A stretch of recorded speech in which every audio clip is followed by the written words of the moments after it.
Hello, this is Warlord. What we're going to do is take a look at how to do something like hold a musical instrument where the hands stay in place or at least stay on the instrument. There's two ways to do it. One's not very complicated at all, and the other just involves a few more steps. So let's go ahead and get started. So the first thing I'll do is go over here and make sure that the guitar is attached to the body. In this case, it'll be spine 2.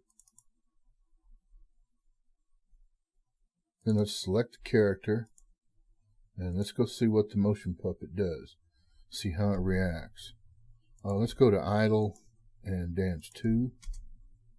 You can see what's going on there. Let's go ahead and slow it down just a little.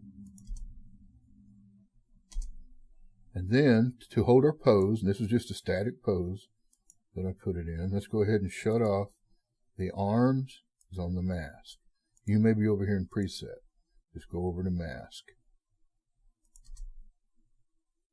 And you can see how they stay in shape. Don't worry about the hands or other things right yet.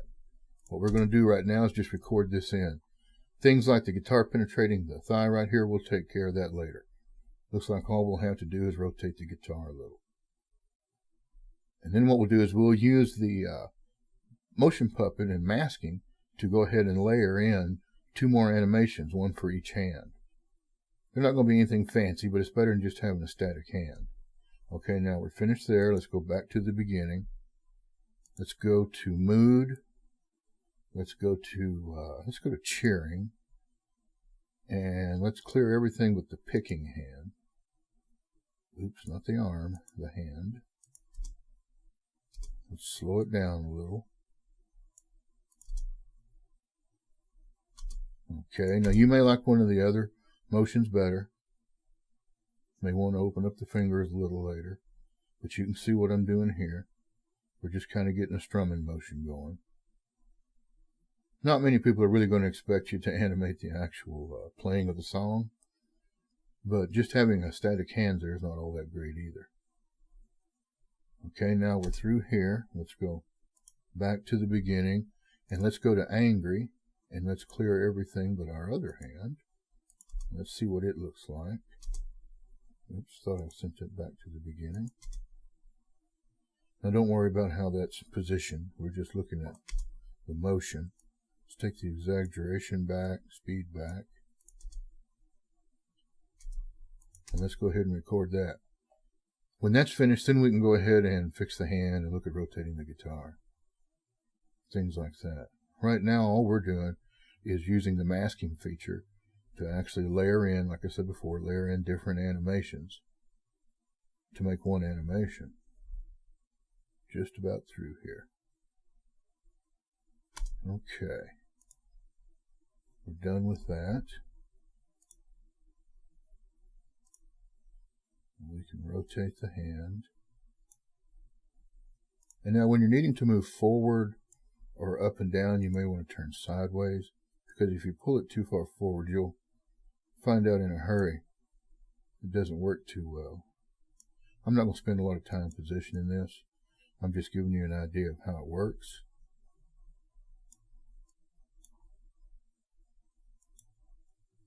Now, I'm going to click on the guitar and we'll rotate it.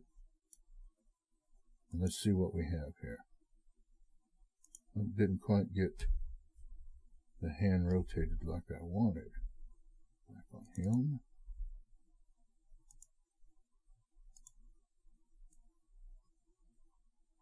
Turn it back a little more.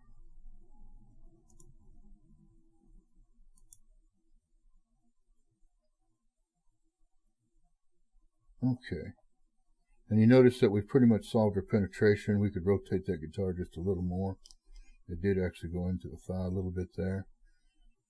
And another thing that you could do, you might even want to, let me get over here,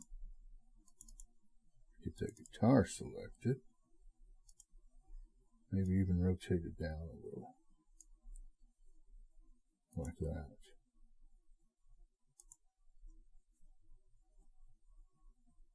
And now, just to show you how it works, I'm going to drag over a little country western clip.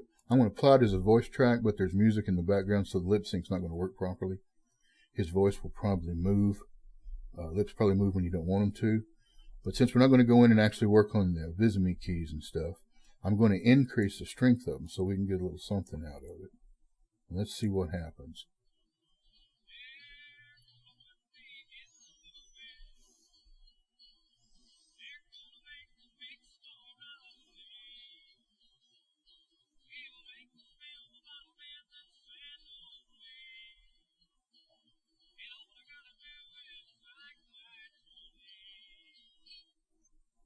Now you can see he came off just a little bit here. That's not hard to fix. You can just go back in and just move it back up. In fact, you could just move him back here. And then just come in with this on that part of the timeline and just move it up a little. And that'd manually solve that problem. But that's basically how the easy part works. This is just the easy way to do it. Now, if you can't use the motion puppet and have to use a can motion, then we'll have to do something a little different.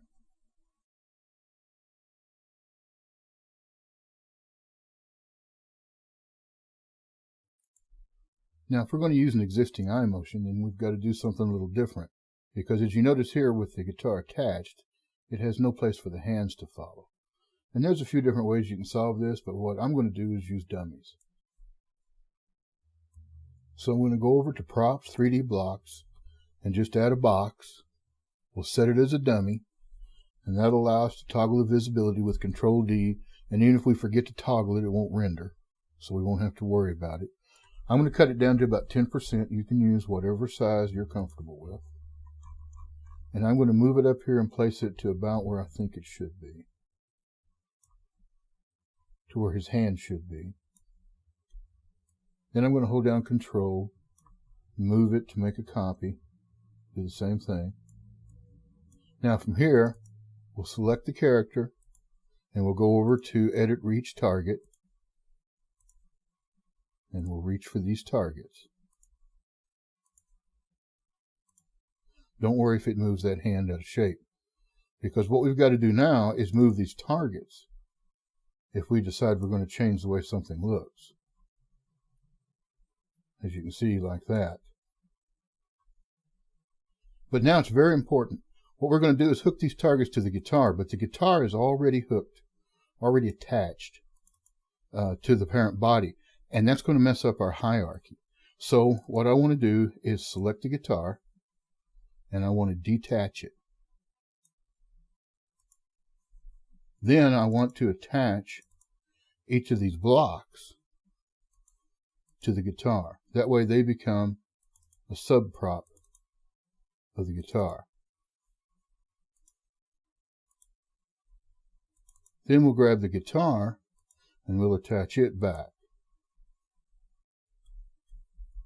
Let's see what we've got. Now we need to do a little adjusting here.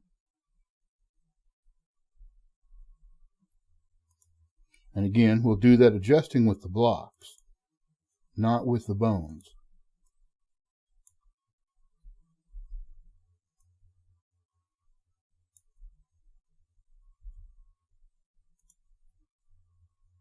And you can keep adjusting that, of course, until you finally get it all the way back.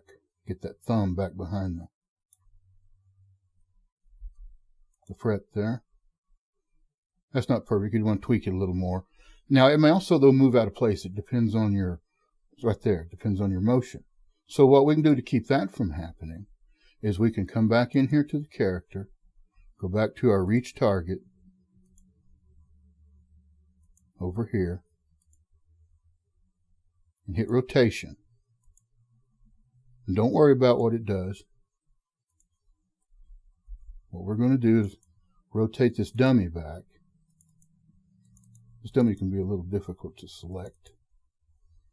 Probably should have selected it from the scene manager. We're just going to rotate this over, put it back to its natural position.